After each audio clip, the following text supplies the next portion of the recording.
خواتین و حضرات، والدین سے حسن سلوک کو اسلام نے اپنی اساسی یعنی بنیادی تعلیم قرار دیا ہے اور ان کے ساتھ مطلوبہ سلوک بیان کرنے کے لیے احسان کے مکمل جامع اصطلاح استعمال کی، جس کے معنی کمال درجے کا حسن سلوک ہے۔ ہر مرد اور عورت پر اپنے ماں باپ کے حقوق ادا کرنا فرض ہے۔ والدین کے حقوق کے بارے میں قرآن مجید میں اللہ تعالیٰ کا فرمان عالی مقام ہے، اور آپ کے رب نے حکم فرما دیا ہے کہ تم اللہ کے سوا کسی کی عبادت مت کرو اور والدین کے ساتھ حسن سلوک سے رہا کرو۔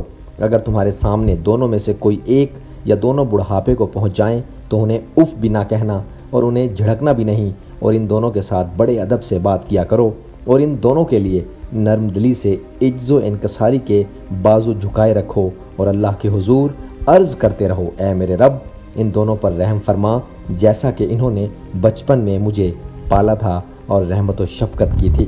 دوستو، آپ تمام سننے والوں کو چینل وائس ڈیلی کی جانب سے خوش آمدید کہیں گے، اور آج کی اس ویڈیو میں ہم والدین کے حقوق، احترام اور ان کی اہمیت کے حوالے سے بھی بیان کریں گے، اور ساتھ ساتھ یہ بھی بتائیں گے کہ اگر خدا نخواستہ کوئی بدبخت اپنے والدین یا والدہ کی بد دعا لے لے یا ان کو اس مقام پر لا کر کھڑا کر دے کہ ان کے دل سے آہ نکلے، تو اس کا مقام دنیا میں کیا ہو سکتا ہے۔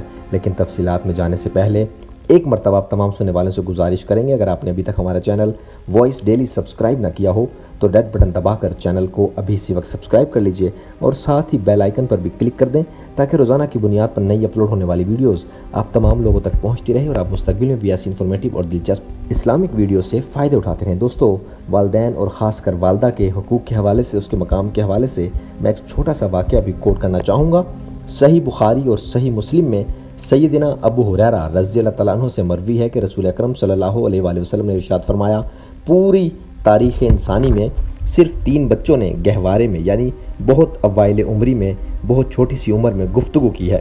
ان 3 بچوں میں سے ایک تو حضرت عیسیٰ علیہ السلام ہیں، اور دوسرے حضرت یوسف علیہ السلام کے حق میں گواہی دینے والا بچہ، جبکہ تیسرا جریج کی گواہی دینے والا بچہ ہے۔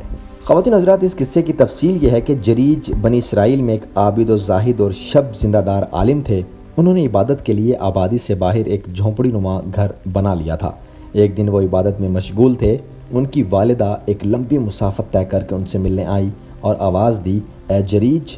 جریج نے اپنے دل میں کہا، یا الہی، میری ماں پکار رہی ہے اور میں اس وقت نماز میں مشغول ہوں، ماں کو جواب دوں یا نماز میں مشغول رہوں؟ بہرحال وہ اپنی ثوابدید کے مطابق نماز پڑھتے رہے اور ماں کو پکار کا جواب نہ دیا۔ ماں آخرکار پکار کر واپس چلی گئی۔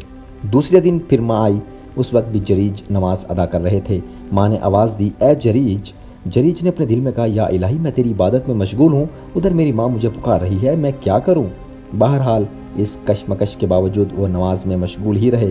ماں آخرکار دوبارہ دوسرے دن بھی واپس چلی گئی۔ تیسرے دن ماں پھر آئی، اس دن بھی جریج عبادت میں مشغول تھے۔ ماں نے آواز دی، بیٹا جریج۔ جریج نے پھر دل ہی دل میں کہا، اے میرے پروردگار، میری ماں اور میری نماز، اور وہ چپ چاپ حسب معمول نماز ہی پڑھتے رہے۔ ماں کی صدا کا جواب نہیں دیا۔ ماں کے منہ سے آخرکار بد دعا نکل گئی، خدایا اسے اس وقت تک موت نہ آئے جب تک یہ بدکار عورتوں کے منہ نہ دیکھ لے۔ دوستو، جریج کی ماں بد دعا کر کے اسے بد دعا دے کر واپس چلی گئی۔ بنو اسرائیل میں جریج کے بارے میں چہ مغیاں ہونے لگیں۔ وہ جریج کی عبادت پر حسد کرنے لگے۔ انہوں نے خود کو تو جریج کی بلندی تک پہنچنے کی کوشش نہ کی، البتہ ان کی خواہش تھی کہ وہ جریج کو اپنی پستی تک اتار لائیں تاکہ وہ بھی انہی کی طرح فسق و فجور اور فحاجی و بدکاری میں مبتلا ہو جائے۔ بنی اسرائیل نے حدود الہی پامال کر کے پردے کی اہمیت کو فراموش کر دیا تھا، لہٰذا عورتوں اور مردوں کا باہم اختلاط شروع ہو گیا۔ مردوں کی مجلسوں میں عورتیں بناؤ سنگھار کر کے شریک ہونے لگیں اور مرد بھی عورتوں سے لطف اندوز ہونے لگے۔ اس وجہ سے ان میں زناکاری و بدکاری اور سرکشی و طغیانی کی وبا پھیل گئی۔ خواتین و حضرات، جریج کی ماں کی بد دعا کے بعد بنو اسرائیل ان کی پاکیزہ زندگی کو داغدار کرنے کی منصوبہ بندی کرنے لگے۔ ان لوگوں کی بستی میں ایک بدکار عورت رہتی تھی، وہ نہایت خوبصورت تھی، لوگ خوبصورتی میں اس کی مثال دیا کرتے تھے۔ اس نے بنی اسرائیل سے کہا، اگر تم چاہو تو میں جریج کو اپنے دام فریب میں پھانس لوں۔ انہوں نے کہا، ٹھیک ہے، یہ بڑی اچھی ترکیب ہے۔ اس فاحشہ نے خوب بناؤ سنگھار کیا، جریج کی خدمت میں پہنچی اور ان پر ڈورے ڈالنے لگی، لیکن انہوں نے اس کی طرف آنکھ اٹھا کر دیکھنا بھی گوارا نہ کیا۔ اب فاحشہ نے ایک اور چال چلی، وہ ایک چرواہے کے پاس گئی جو جریج کی جھونپڑی کے پاس رہتا تھا۔ اس چرواہے نے اس فاحشہ کے ساتھ بدکاری کی تو تو وہ حاملہ ہو گئی۔ جب بچہ پیدا ہوا تو اس نے یہ کہنا شروع کر دیا، یہ بچہ جریج کا ہے۔ بنو اسرائیل جریج کو رسوا کرنے کی طاق میں بیٹھے تھے۔ یہ خبر سنتے ہی وہ جریج پر چڑھ دوڑے، انہیں عبادت گاہ سے باہر گھسیٹا، عبادت گاہ کو ڈھا دیا، توڑ دیا، انہیں بری طرح زد و کوب کرنے لگے۔ جریج نے پوچھا، وجہ کیا ہے؟ تم لوگ آخر مجھے کیوں مار رہے ہو؟ یہودیوں نے کہا، تم نے اس بدکار عورت سے منہ کالا کیا ہے، یہ بچہ تمہارے اس گناہ کا نتیجہ ہے۔ جریج نے کہا، ٹھہرو، اس بچے کو میرے پاس لاؤ۔ لوگ اس بچے کو ان کے پاس لے آئے۔ جریج نے کہا، مجھے نماز پڑھ لینے دو۔ وہ نماز پڑھ کر بچے کے پاس آئے اور اس کا پیٹ دبا کر پوچھا، بتا اے بچے، تیرا باپ آخر کون ہے؟ خدا کی قدرت سے وہ شیر خوار بچہ بول اٹھا کہ اس کا باپ فلاں چرواہا ہے۔ بچے کی گفتگو سنتے ہی لوگ سخت نادم و پریشان ہوئے اور جریج کو بوسہ دینے لگے۔ لوگوں نے کہا، ہم آپ کی عبادت گاہ سونے کی بنا دیتے ہیں۔ جریج نے کہا، نہیں، بلکہ مٹی سے ویسی ہی بنا دو جیسی یہ پہلے تھی۔ لوگوں نے جریج کی جھونپڑی پہلے کی طرح بنا دی۔ خواتین و حضرات، اس واقعے سے معلوم یہ ہوا کہ نیک عبادت گزار آدمی کی دعا خدائے بزرگ و برتر قبول تو فرماتے ہیں۔ یہ بھی پتہ چلا کہ آدمی جتنا بھی عبادت گزار ہو مگر والدین کو راضی رکھنا بے حد ضروری ہے، کیونکہ ان کی بد دعا اپنا اثر ضرور دکھاتی ہے اور ان کی دعائیں لینے والے دنیا میں بھی کامیاب ہوتے ہیں اور آخرت میں بھی کامیاب ہوتے ہیں۔ دوستو، اس میں تو کوئی شک نہیں کہ یہ جو کارخانہ قدرت ہے یہ مکافات عمل ہے، یعنی جو بوگے وہی کاٹنا پڑے گا۔ ہم جیسا اپنے والدین کے ساتھ سلوک روا رکھیں گے، ہماری اولادیں، آنے والی ہماری نسلیں ہمارے ساتھ ویسا ہی سلوک روا رکھے گی۔ یہ قدرت کا نظام ہے، یہ قدرت کا قانون ہے۔ دوستو، بات کو آگے بڑھانے سے پہلے آپ تمام سننے والوں کو بھی آج کی اس ویڈیو میں شامل کرنا چاہوں گا اور آپ سے میں جاننا چاہتا ہوں کہ آپ میں سے کون کون ایسا خوش قسمت ہے جو اپنے والدین کو سراغوں پر بٹھاتے ہیں۔ اگر خدا نہ خواستہ کسی نے اپنے والدین سے کبھی کوئی بدتمیزی کی ہو اور اس کا خمیازہ بھی اس نے زندگی میں بھگت لیا ہو تو میری یہ ریکویسٹ ہے، آپ اپنا تمام تجربہ ہمارے تمام سننے والوں تک ضرور پہنچائیں۔ اس کا ایک آسان طریقہ یہ بھی ہے کہ ہماری اس ویڈیو کے نیچے موجود کمنٹ باکس میں آپ اپنی قیمتی رائے کا اظہار کر سکتے ہیں تاکہ ہمارے دوسرے سننے والے بھی آپ کے ویو سے، آپ کی نظریے سے اور آپ کے معاملات زندگی سے فائدہ اٹھا سکیں۔ دوستو، والدین کی خدمت و اطاعت اور تعظیم و تکریم عمر کے ہر حصے میں واجب ہے، بوڑھے ہوں یا جوان، لیکن بڑھاپے کا ذکر خصوصیت سے ہے کہ اس عمر میں جا کر ماں باپ بھی بعض مرتبہ چڑچڑے ہو جاتے ہیں اور عقل و فہم بھی جواب دینے لگتی ہے اور انہیں طرح طرح کی بیماریاں بھی لاحق ہو جاتی ہیں۔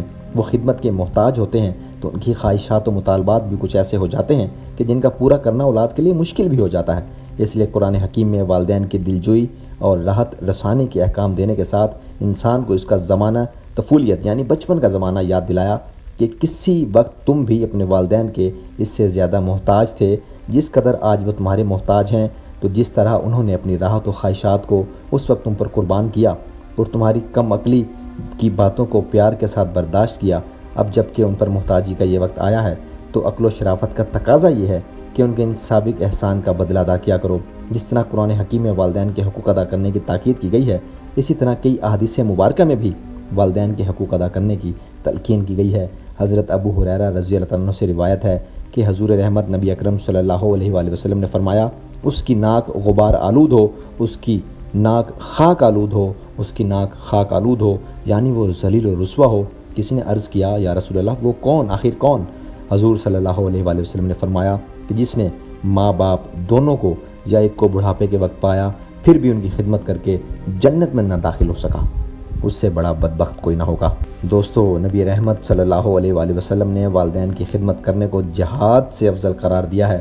صحیح بخاری میں حضرت عبداللہ بن عمر رضی اللہ تعالیٰ عنہ سے روایت ہے کہ ایک شخص رسول اللہ صلی اللہ علیہ وآلہ وسلم کی خدمت میں شریک جہاد ہونے کی اجازت لینے کے لیے حاضر ہوا۔ آپ نے اس سے دریافت کیا، کیا تمہارے والدین زندہ ہیں؟ اس نے عرض کیا کہ ہاں زندہ ہیں۔ آپ نے فرمایا، یعنی بس اب تم ماں باپ کی خدمت میں رہ کر جہاد کرو، یعنی ان کی خدمت سے ہی جہاد کا ثواب مل جائے گا۔ تو خواتین و حضرات، ہماری آج کی یہ ویڈیو بنانے کا مقصد، آپ تمام لوگوں تک پہنچانے کا مقصد صرف یہی تھا۔ اگر ہماری جانب سے، یعنی ہم میں جو بھی ہمارے دوست ہیں، جو ہمیں چاہنے والے ہیں، جو ہم سے پیار کرنے والے ہمیں سن رہے ہیں، ان کی طرف سے اگر کوئی کمی کوتاہی ہو، اپنے والدین کو منا لیا جائے، اپنے والدین سے محبت رکھی جائے، الفت کا اظہار کیا جائے اور ان کے ساتھ بیٹھ کر کچھ وقت گزارا جائے تاکہ ان کے دل سے حقیقی معنوں میں دعا نکلتی رہے۔ دوستو، اگر آج کی یہ ویڈیو، ہمارا یہ پیغام آپ کو پسند آیا ہے تو اظہار پسندیدگی کا ایک بہترین طریقہ یہ بھی ہے کہ آپ ہماری اس ویڈیو کو لائک کریں، اس کے نیچے موجود کمنٹ باکس میں اپنی قیمتی رائے کا اظہار کریں اور ساتھ ساتھ اس ویڈیو کو دوسرے دوستوں کے ساتھ بھی شیئر کریں تاکہ یہ ایک صدقہ جاریہ ہوتا رہے۔ دوستو اختتام پذیر ہونے سے قبل ایک مرتبہ آپ سبھی سے التماس کریں گے، اگر آپ نے ابھی تک ہمارا چینل وائس ڈیلی سبسکرائب نہ کیا ہو تو ریڈ بٹن دبا کر چینل کو ابھی اسی وقت سبسکرائب ضرور کر لیجئے اور ساتھ ہی بیل آئیکن پر بھی کلک کر دیں تاکہ روزانہ کی بنیاد پر نئی اپلوڈ ہونے والی ویڈیوز آپ تمام دوستوں تک پہنچتی رہے اور آپ بر وقت اور ہر وقت ہماری قیمتی ویڈیو سے فائدے اٹھاتے رہیں۔ دوستو آپ سبھی کی سماعتوں کا بے حد شکریہ۔